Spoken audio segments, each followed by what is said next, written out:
quiere usted que no ande de acapallar, cargando la primavera, cayéndose y volviéndose a levantar la montonera. Dinámica que tuvo a lo largo de la década del 60 y el 70. No, Negro, y lo que vos quieras claro. Presentarte de la manera para que la audiencia tenga un poco en cuenta. Hoy hablábamos sobre el tema de Trelew, ya ayer y hoy tuvimos una charla sobre el tema de Trelew. Uno explica que es imposible concebir cómo un chico de 21 años, 22 años puede tomar un penal de máxima seguridad si no se explica 20 o 30 años de historia, ¿no? Es decir, esas cosas no nacen espontáneamente. Entonces, nosotros, la organización que yo represento, Convocatoria Segunda Independencia, no es hoy una organización peronista, pero tiene origen en el nacionalismo popular revolucionario. Nosotros entendemos que el peronismo nace a la vida política argentina con un criterio con una lucha de clases larvada en su seno, y que el desarrollo de esa lucha de clases alcanzó su pico más alto en los fines de los 60, principios de los 70. ¿Por qué? Porque esa lucha de clases en el seno del peronismo ya no se expresaba en términos objetivos, en términos de clase obrera y burguesía, sino en términos de organizaciones que representaban una u otra cosa, dos proyectos del país. Hacia principios de los 60, hacia fines de los 60, principios de los 70, existían en la Argentina dos proyectos de país dentro del peronismo.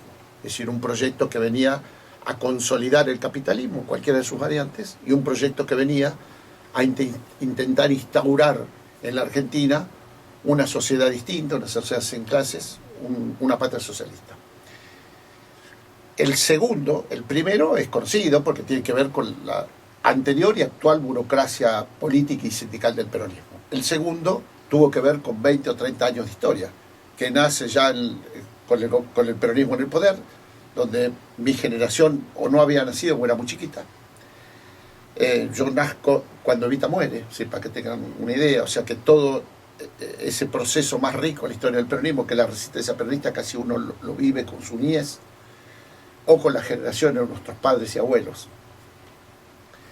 Entonces, después de la caída del peronismo se desarrolla más virulentamente esa lucha de clases, y los revolucionarios peronistas tienen que luchar contra la dominación imperialista, contra un sistema injusto y también contra la burocracia política y sindical peronista. Eso hace que se desarrollen organizaciones que hacia los 70 ya habían adquirido un carácter masivo.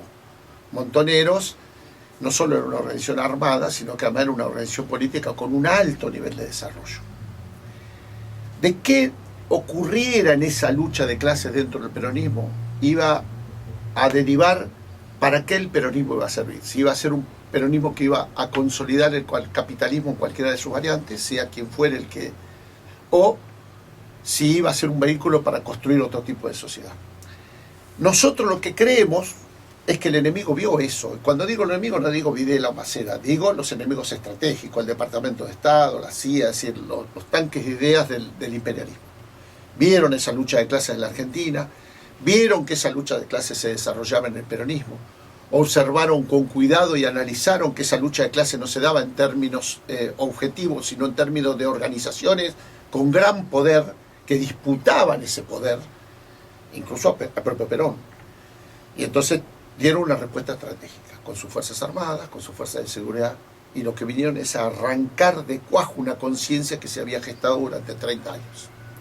Y llevar la conciencia de nuestro pueblo y nuestra clase obrera a la edad de piedra, ¿no? Eso es lo que creemos que ocurrió, y entonces vinieron a destruirnos no solo a nosotros, a nuestros padres, a nuestros hijos, vinieron a violar incluso las leyes de la guerra, ¿no? Es decir, si fue una guerra como nosotros creemos que fue una guerra, nada más que nosotros situamos esa guerra cuando el primer colonialista puso una pata en nuestra América, o sea, nosotros situamos esa guerra 500 años antes. Cuando el primer colonialista puso un pie en nuestra América, empieza una guerra. A veces violenta, a veces menos violenta, con más resistencia, con menos resistencia. Y terminará cuando el último imperialista se vaya de nuestra América. Y si es una guerra, efectivamente, como ellos dijeron, como dijo en su momento Videla o Macera, aún las guerras tienen leyes, ¿no? Fusilar a un prisionero desarmado, violarle a su mujer, secuestrarle a su hijo. Eso es violar incluso las leyes de la guerra. ¿Cuándo comenzás a sumarte en tu experiencia política, digamos? ¿Cuándo haces tus primeras armas en la política, digamos? Apenas terminaron el secundario. Apenas terminó. ¿Vos venís de una familia de raigambre peronista? Sí, mi abuelo era un negro africano, por eso mi apellido es Suárez, caboverdiano, un negro venido de África, que tenía una gran inclinación, fue primero anarquista y después tuvo una gran inclinación hacia el peronismo, y mis papás también tenían una especie de deferencia, ambos. Mi papá era un trabajador nato, yo vengo de una familia pobre de trabajadores del puerto de Mar del Plata, y mi mamá también era una trabajadora de fábrica de pescado. Ustedes recordarán, Mar del Plata, la industria más importante era el pescado. Entonces, el peronismo medio en esos años eran golpes militares contra el peronismo. Yo nací en el 52, casi no recuerdo a mis padres votar, ¿no? Y entonces estamos hablando de dictadura tras dictadura. Yo termino el secundario, o los últimos años del secundario, y ya me empiezo a militar primero en el peronismo de base, y después en Montoneros, ya entrados los 70, en Montoneros, ¿no? Primero la JP, y después finalmente, como tantos jóvenes de esos años, nos encuadran en Montoneros. ¿Y cuál fue la causa de tu detención? Porque vos me dijiste que estuviste detenido desde el 75 al 81. Sí, yo era ya una persona buscada, había sido lo que en esa época llamamos un jetón, o sea, un tipo identificado, ¿no? Y bueno, iba poco a Mar del Plata, militaba mucho entre Bahía, Mar del Plata y La Plata, y bueno, en uno de mis tantos regresos a Mar del Plata soy identificado y detenido. Estuve un tiempo, qué sé yo, he estado como 3 semanas desaparecido, y finalmente me blanquean y me ponen en una comisaría, y bueno, el resto es un poco historia conocida, pasamos por las que pasaron todos: la tortura, la desaparición. En mi caso por ahí fue un poco más dramático, porque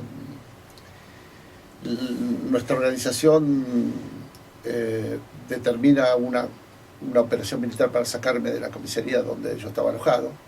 Mi papá colaboró mucho con la organización, dándole los datos de la infraestructura a la comisaría, las guardias, los accesos.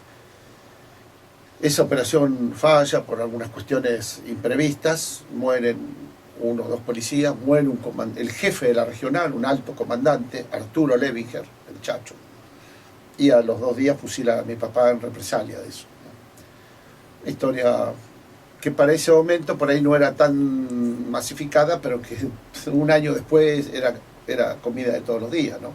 Matanzas enteras de familias.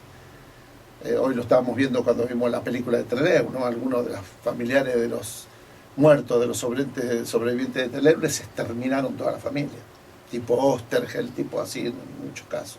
Así que no fue distinto en mi caso. Así que tu explicación de los jóvenes de 21 años, porque si es referencia a esta, poner énfasis en el dato de cómo se explica que jóvenes de 21 años participaran activamente. Porque entendemos que había un proceso, a diferencia del golpe, después del golpe, que eso lo pudieron resolver, el enemigo pudo resolver eso. Entre el 45 y el 55, y sobre todo entre el 55 y el 75, en esos 20 años de lucha, de avance, de retroceso, hubo una continuidad histórica. No se cortó la continuidad histórica. Entonces nuestros padres y nuestros abuelos nos podían transmitir una experiencia de lucha. Eso no pasó a partir del 76. Entonces, interesante. Eso explica que un joven hoy de 21 años no venga con una referencia histórica.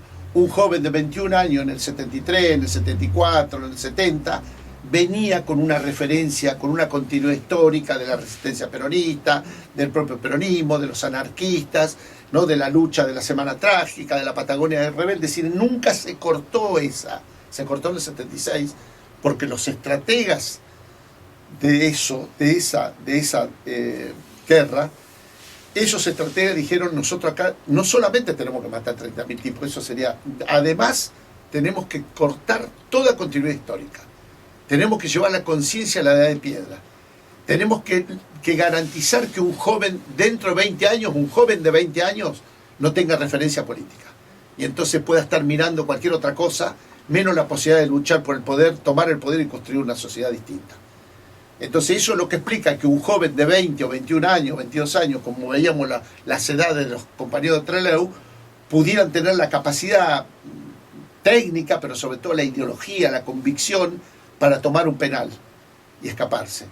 Y como un joven de hoy, de 40 hoy, ni siquiera tiene una referencia a dónde mirar. Eso es lo que nosotros creemos, ¿no? Lo digo sin pedantería, es el concepto que nosotros tenemos. El enemigo vino a romper eso. Eso no pasaba cuando nosotros teníamos 20 años, porque nos criamos teniendo permanentemente una referencia en los que lucharon antes. Rodolfo Walsh lo dice ya, nos lo explica. Rodolfo dice, las clases dominantes están permanentemente intentando hacernos perder la memoria histórica para que los pueblos tengamos que empezar de cero. Eso es lo que nosotros tenemos que evitar, dice Rodolfo. Bueno, el golpe militar vino a resolver eso. Y hasta ahora no lo podemos evitar. Hasta ahora, intento tras intento tras intento, todavía no hemos podido parar un proyecto que tenga la magnitud del que tuvo en los 70, o de los que tuvieron en los 70.